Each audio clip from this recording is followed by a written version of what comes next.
Post Covid नंतर प्रचंड अधिक प्रमाणावरती केस गळत आहेत। आयुर्वेदानुसार मी आज तुम्हाला सांगणार आहे की केस गळू नयेत यासाठी तुम्ही कोणते आयुर्वेदिक सप्लिमेंट्स घेऊ शकता।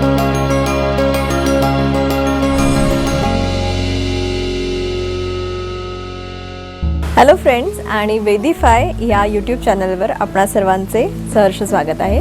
मी डॉक्टर अस्मिता आणि आज मी घेऊन आलेली आहे तुमच्यासाठी अतिशय महत्त्वाची माहिती। बरेच पेशंट अशी समस्या घेऊन येतात सध्या की पोस्ट कोविड साधारण 6 किंवा 8 आठवड्यानंतर प्रचंड अधिक प्रमाणावरती केस गळत आहेत।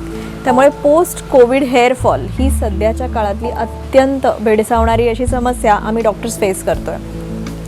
आता जेव्हा कोविडसारखं मोठा आजार होतो किंवा कोणतेही व्हायरल फीवर होतात तेव्हा शरीर एक प्रकारच्या फाईट और फ्लाईट ॲक्टिव्हिटी किंवा फाईट ॲक्शनमध्ये असतो आणि त्यामुळे केस यासारख्या गोष्टींकडे थोडंसं कमी लक्ष देऊन रक्त, धातू निर्मिती आणि अर्थात इमर्जन्सी हँडलिंग आणि जिवंत राहणं या गोष्टीला शरीर प्राधान्य देतं। त्यामुळे निश्चितच केस हा थोडासा गळून राहिलेला भाग असतो आणि त्यामुळेच ज्याला ॲलोपॅथीमध्ये टेलोजेन इफ्लुएम असं नाव आहे, अर्थात it's a temporary shedding phase of hair आणि ही साधारण 3 महिने चालणारी प्रक्रिया आहे ॲलोपॅथीनुसार। आयुर्वेदानुसार मी आज तुम्हाला सांगणार आहे की व्हायरल फीवर्सनंतर केस का गळतात, केस गळू नयेत यासाठी तुम्ही कोणते आयुर्वेदिक सप्लिमेंट्स घेऊ शकता आणि केसांची उत्पत्ती कशी होते, तुम्ही त्यासाठी कोणते सप्लिमेंट्स घेऊ शकता आयुर्वेदिक अर्थातच। आणि हे सगळं मी तुम्हाला सांगणार आहे व्हिडिओच्या शेवटी, त्यामुळे व्हिडिओ शेवटपर्यंत बघायला विसरू नका। मित्रांनो, आयुर्वेदानुसार केस हा अस्थिधातूचा उपधातू समजला जातो।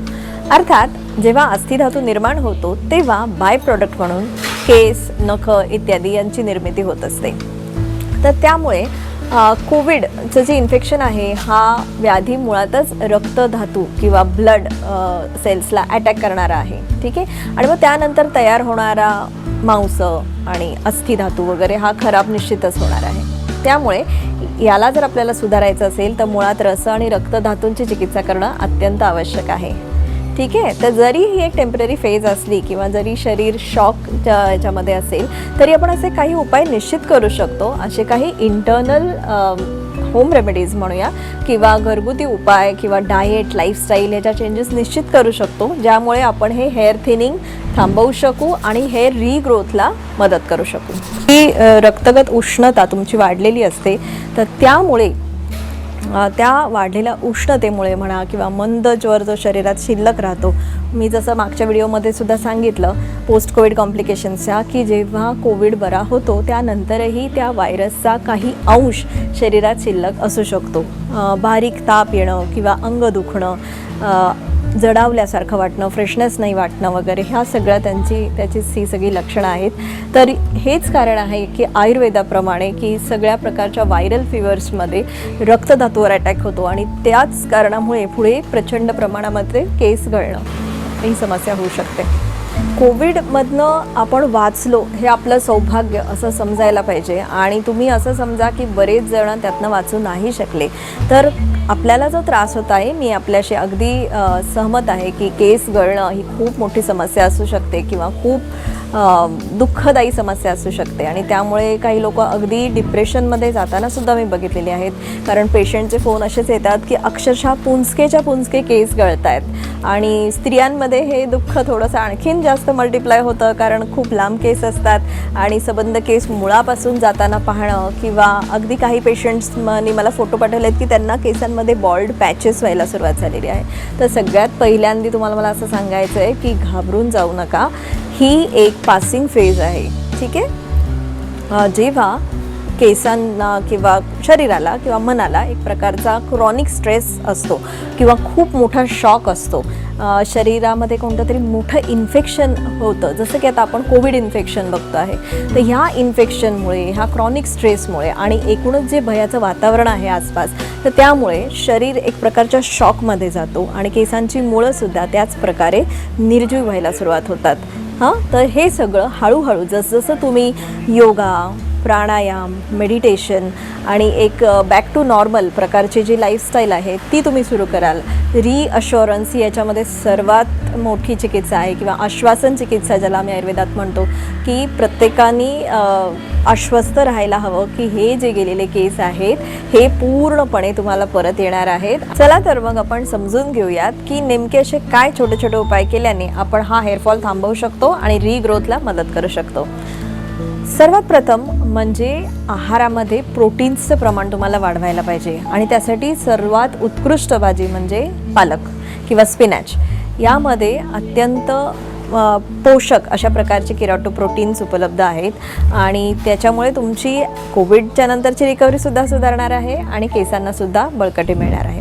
त्याचबरोबर आयुर्वेदातील एक अत्यंत अनन्यसाधारण महत्त्व असलेलं औषध म्हणजे आवळा किंवा आमलकी किंवा गूसबेरी ज्याला आपण इंग्लिशमध्ये म्हणतो. तर आवळा जर तुम्ही फ्रेश आणून रोज एक आवळा या प्रमाणात सेवन करू शकलात तर फारच छान. अन्यथा 1 टीस्पून किंवा 5 ग्रॅम आवळा चूर्ण किंवा 10 ते 15 ml आवळा ज्यूस सेवन करायला विसरू नका. त्याच्याबरोबर मिक्स ज्यूसेससुद्धा सध्या अवेलेबल आहेत, जसं आमला गुडीची किंवा आमला गिलोय त्या ज्यूसचंसुद्धा सेम प्रमाणामध्ये तुम्ही सेवन करू शकता. आहारामध्ये नट्स जास्त प्रमाणात घ्या किंवा ड्रायफ्रूट्सचं प्रमाण वाढवा. शेंगदाणे हा एक अत्यंत सोपा, साधा आणि सगळ्यांच्या घरी उपलब्ध असलेला पर्याय आहे. शेंगदाणे वाढवू शकता.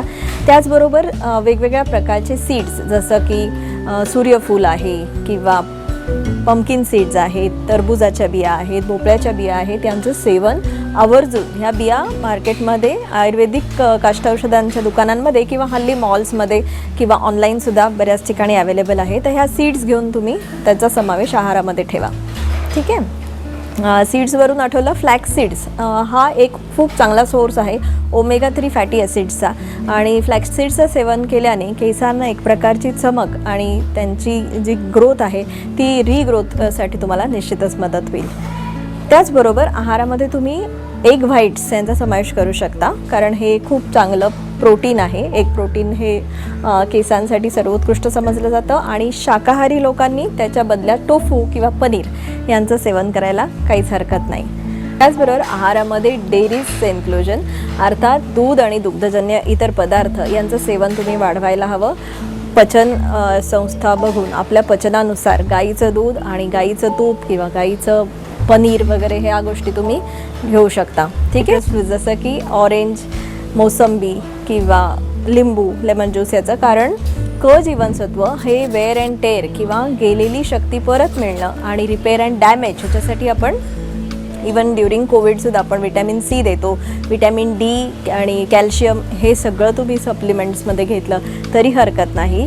आणि आयुर्वेदानुसार त्यासाठी तुम्ही गिलोय घनवटी किंवा केशवर्धिनी किंवा शविधा किंवा अशा प्रकारच्या बऱ्याच टॅबलेट्स येतात, त्या तुम्ही सुरू करू शकता, जेणेकरून हे गेलेले केस आपल्याला परत मिळवता येतील. त्याचबरोबर अगदी घरात उपलब्ध असलेला कढीपत्ता, तर कढीपत्त्याची पानं साधारण 10 ते 15 आणि मेथीदाणा हे साधारण 2 चमचे. मेथीदाणे रात्रभर पाण्यात टाकून भिजत घालून सोक करून ठेवायचे आहेत आणि त्यानंतर दुसऱ्या दिवशी हे कढीपत्त्याची पानं, मेथीदाणा हे एकत्र ग्राइंड करायचे आणि त्याची पेस्ट तुम्ही 15 दिवसातनं एकदा किंवा आठवड्यातनं एकदा केसांच्या मुळाशी लावल्याने त्यांच्या मुळांमध्ये गेलेली जी त्यांचं जे बल आहे ते तुम्हाला परत मिळायला मदत होईल, ताकद येईल आणि रिग्रोथलासुद्धा ह्या दोन्ही गोष्टी मदत करतात. त्यामुळे अशा प्रकारे आपल्याला प्रयत्न करायला पाहिजे. इतर काही औषधांचे कॉम्बिनेशन्स आहेत, पण ते तुम्ही तुमच्या प्रकृतीनुसार आणि किती हेअरफॉल आहे. दुसरं म्हणजे ॲलोपेशिया एरियाटा तर नाही ना, तर ह्या सगळ्या गोष्टींचं निदान होऊ दे आणि त्यानंतर डॉक्टरांच्या सल्ल्यानुसार तुम्ही विविध प्रकारचे हेअर लेप, टॅबलेट्स, इंटरनल मेडिसिन्स आणि खरं म्हटलं तर पोस्ट कोविड कॉम्प्लिकेशन अवॉइड करण्यासाठी किंवा शरीरात असलेला व्हायरसचा अंश निघून जाण्यासाठी महासुदर्शन काढा, परिपाठादी काढा वगैरे हे वैद्यांच्या सल्ल्याने घेतलं तर याचा जो काही साईड इफेक्ट तुमच्या शरीरावर होतोय तो पूर्ण नलिफाय करायला आपल्याला मदत होईल. तुम्हाला माहिती आहे का की केस गळण्याचं सगळ्यात प्रमुख कारण काय आहे? स्ट्रेस. स्ट्रेस कॉजेस हेअरफॉल आणि हेअरफॉल अगेन कॉजेस स्ट्रेस. तर ही एक विशियस सायकल आहे जी तोडणं अत्यंत महत्त्वाचं आहे. त्यामुळे बी पॉझिटिव्ह, स्टे पॉझिटिव्ह अशा काही ॲक्टिव्हिटीज करा की ज्याच्यामध्ये तुम्हाला पॉझिटिव्हिटी येईल. जसं की रोज थोडंसं चालायला जाणं किंवा डान्स करणं किंवा म्युझिक ऐकणं किंवा काहीही जे काही तुमच्यासाठी पॉझिटिव्ह असेल अशा काही इन्स्पिरेशनल स्टोरीज वाचा किंवा anything like that and be happy that you are a covid survivor. दैवाने आपण वाचलो आहेत, आपले केसही वाचतील. थोडं थांबा, थोडा धीर धरा, 2-3 महिन्याचा काळ काढा. त्याच्यामध्ये उत्कृष्ट प्रकारचा प्रोटीन रिच डाएट घ्या, जसं मगाशी सांगितलं तसं ग्रीन लिफी व्हेजिटेबल्स घ्या, हिरव्या पालेभाज्यांचा समावेश ठेवा, अंडी, दूध, पनीर, सिट्रस फ्रूट्स, अगदी पेरूसुद्धा, आलूबुखारा, जी काही सीझनल फ्रूट्स असतील ती घ्या. तुमची हेल्थ ऑप्टिममला कशी राहील ते पहा. आहार बॅलन्स्ड अर्थात संतुलित आहार असू देत. झोप पूर्ण व्यवस्थित होऊ देत, 8 ते 9 तासांची. झोपेमध्ये सुद्धा रिकव्हरीला मदत होते.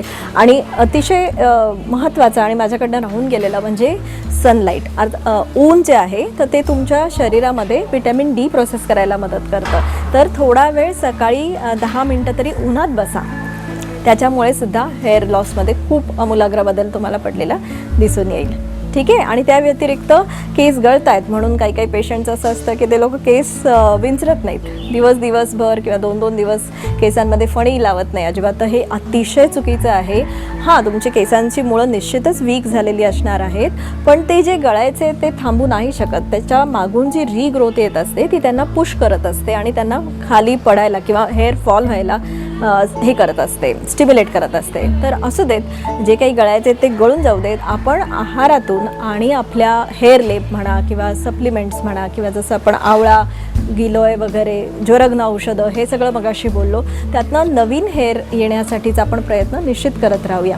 असं सातत्याने 4 ते 6 महिने जर तुम्ही वैद्यांच्या निर्देशानुसार औषधोपचार केलेत तर निश्चितच तुमचे पूर्वी असलेले छान काळेभोर केस तुम्हाला परत प्राप्त होतील, यात काही शंका नाही.